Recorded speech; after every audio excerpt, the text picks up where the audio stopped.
Kamu boleh jago rakit PC, tapi kamu nggak bakal bisa ngerakit PC yang kayak gini nih. MSI MEG Aegis Ti5. Gaming PC dari MSI yang nggak kelihatan kayak PC bre. Aegis generasi terbaru ini akan memberikan kamu performance yang super. Menggabungkan prosesor Intel dan RTX generasi terbaru, RAM DDR5 dan PCI Express generasi kelima, membuatnya bukan cuma gahar di tampilan tapi juga di performance. Dan yang asik, desain Aegis ini nggak akan bisa kamu dapetin dengan ngerakit PC sendiri. Gak semua orang bisa beli konsol atau rakit PC karena nggak bisa dipungkiri harga konsol dan juga harga PC gaming itu mahal gitu ya, dan nggak semua orang punya budget lebih untuk dialokasikan buat gaming tadi. Tapi apakah berarti orang-orang yang seperti itu nggak boleh main game atau nggak bisa main game? Hal ini ternyata sudah berlangsung dari sejak awal konsol muncul dan juga PC gaming muncul. Jadi di tahun 80-an di mana saat itu udah mulai muncul Nintendo, terus sebelumnya udah ada Atari dan segala macam, dan akhirnya berkembang menjadi PC gaming dan konsol gaming yang saling bersaing seperti sekarang. Nggak bisa dipungkiri harganya mahal berhitungannya. Dan zaman dulu waktu saya masih kecil, itu saya ingat banget, saya bukan termasuk orang yang bisa beli konsol ataupun punya PC gaming di rumah. Jadi waktu itu kalau mau main, ya mau nggak mau harus nebeng ke rumah teman atau tetangga yang punya gitu kan. Karena zaman itu belum ada yang namanya rental. Kalau sekarang kita bisa ke warnet game center gitu kan, atau ke rental PS. Tapi zaman dulu nggak ada bre. Cuma karena udah terlanjur ngerasain main video game dan ternyata asik, akhirnya mau nggak mau cari cara untuk bisa main game. Dan untungnya waktu itu ada sebuah teknologi yang membantu orang-orang yang duitnya terbatas untuk bisa ngerasain main video game. Dan barang itu adalah yang kamu lihat di depan ini. Ini kalau orang Indonesia nyebutnya adalah Gimbot. Jadi ini adalah gaming device portable nenek moyangnya Nintendo Switch. Kita lihat kayak apa.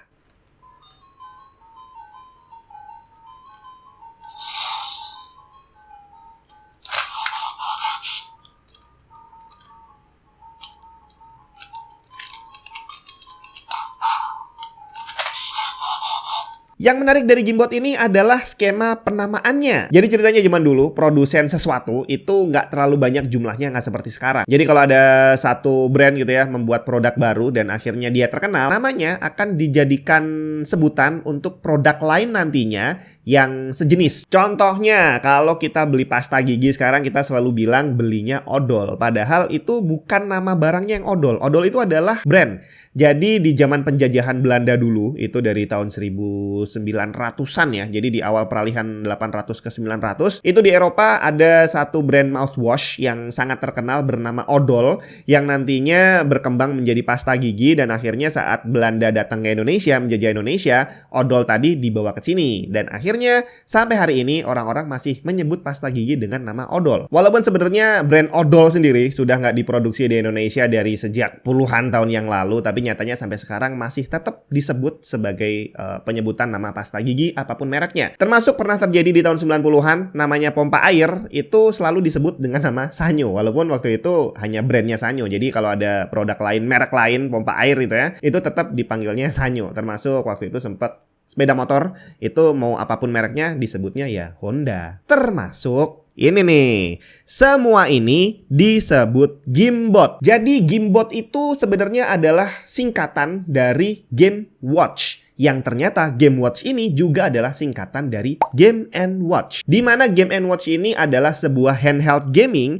buatan Nintendo. Dan dari semua yang ada di sini, yang nama aslinya adalah Game & Watch itu cuma yang satu ini. Tapi karena tadi sekali lagi, waktu itu produsen belum banyak, dan akhirnya begitu Nintendo sukses membuat Game & Watch ini, begitu banyak brand lain yang membuat produk serupa, akhirnya disebutnya ya Gimbot sama.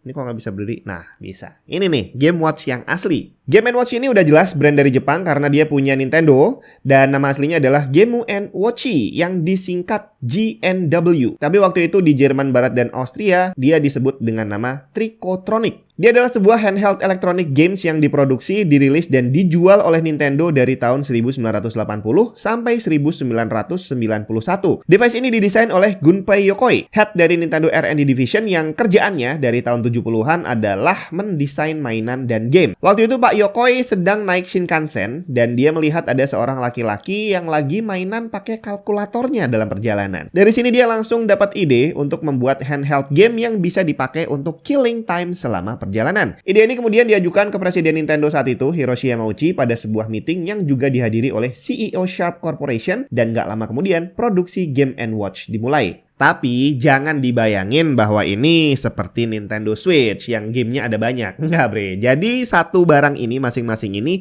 gamenya cuma satu. Dan Game & Watch yang pertama itu dirilis tanggal 28 April tahun 1980 dan waktu itu gamenya adalah Ball. Ball ini masuk ke dalam Game & Watch yang punya seri Silver. Jadi seri ini adalah bentuknya, dan yang ada di atas ini adalah game Mickey Mouse yang masuk seri widescreen. Jadi ceritanya yang awal dibikin tahun 80 itu adalah seri Silver, kemudian di tahun 81 adalah seri Gold, kemudian di pertengahan 81 sampai 82 itu dibuat seri widescreen seperti yang ada di sini. Dan untuk game Mickey Mouse ini dirilis tanggal 9 Oktober tahun 1981. Kemudian semakin berjalannya waktu, seriesnya ada semakin banyak, jumlah gamenya juga semakin banyak, sampai akhirnya dia berhenti diproduksi di tahun 1991. Tapi nggak berhenti sampai di situ, Game Watch ini akhirnya menjadi inspirasi untuk nantinya dibuat konsol portable betulan versi Nintendo tapi portable yang namanya adalah Game Boy, di mana Game Boy ini juga masih desain dari Pak Gunpei Yokoi tadi. Game Boy sendiri sebenarnya dia udah dirilis dari tahun 1989, dan yang membuat dia berbeda dengan Game & Watch ini adalah di Game Boy ada kasetnya bre, jadi gamenya bisa diganti-ganti. Cuma harganya mahal banget. Waktu itu dia dirilis dengan harga $90. Sebagai pembanding, Nintendo Entertainment System yang versi konsolnya itu dirilis dengan harga $179. Dan kalau dihitung dengan inflasi dan segala macamnya, berarti kalau di tahun 2022 dia setara dengan harga $500. Mahal banget kan? Makanya itu saya bilang, konsol bukan untuk semua orang. Nah, untuk Game & Watch yang asli tadi, dia memang selesai diproduksi di tahun 1991 dan setelah itu nggak ada versi barunya lagi ya. Tapi ternyata banyak pabrikan lain yang membuat versi barunya dari Game & Watch. Saya sendiri nggak tahu sebenarnya nama aslinya apa, karena yang saya tahu cuma handheld doang. Tapi yang pasti orang-orang sudah terlanjur menyebutnya sebagai Game Watch. Dan hasilnya variannya menjadi banyak sekali dan akhirnya berkembang juga menjadi bukan cuma bentuk tapi dengan model yang berbeda. Jadi ada lagi yang bukan dipegang kayak gini tapi nanti dicolokin ke TV. Namanya TV game kalau nggak salah. Ntar kapan-kapan kita bahas. Dan berarti kalau kamu masih punya Game Watch itu kamu nggak bisa beli barang baru. Jadi sekarang yang punya Game Watch itu biasanya adalah kolektor, dan segini banyak barang yang ada di sini ini adalah koleksi juga tapi bukan koleksi saya pribadi. Jadi ceritanya ini adalah milik seorang kolektor game retro gitu ya. Dan dari hobinya ngumpulin game-game retro kayak gini akhirnya berlanjut menjadi usahanya dia yang pengen menghidupkan game retro lagi, termasuk game arcade kayak yang dulu sering kita lihat di mall ya, atau ada juga yang namanya game center waktu itu namanya Ding Dong gitu kalau di sini nyebutnya. Jadi dia akhirnya buka usaha untuk bikin game-game arcade seperti itu. Nama tokonya adalah Access Point, dan mereka bikin game arcade yang nantinya bisa kamu pasang di kantor, studio, atau di rumah, atau mungkin untuk menghidupkan lagi game center arcade. Kurang lebih bentuknya kayak gini.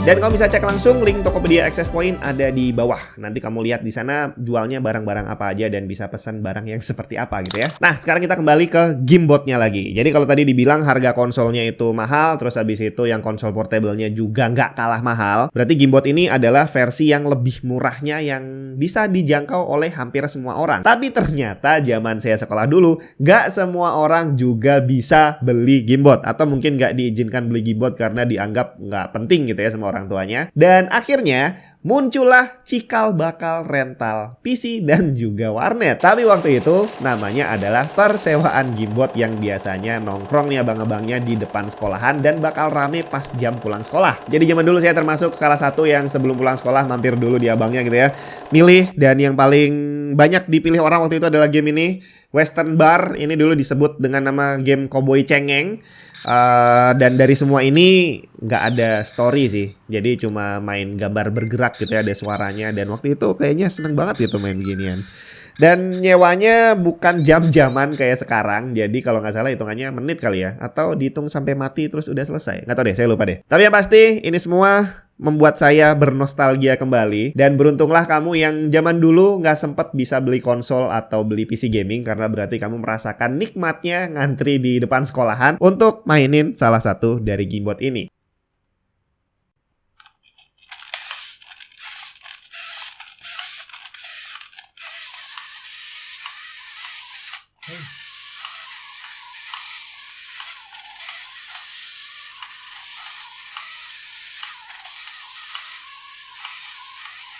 Oh iya.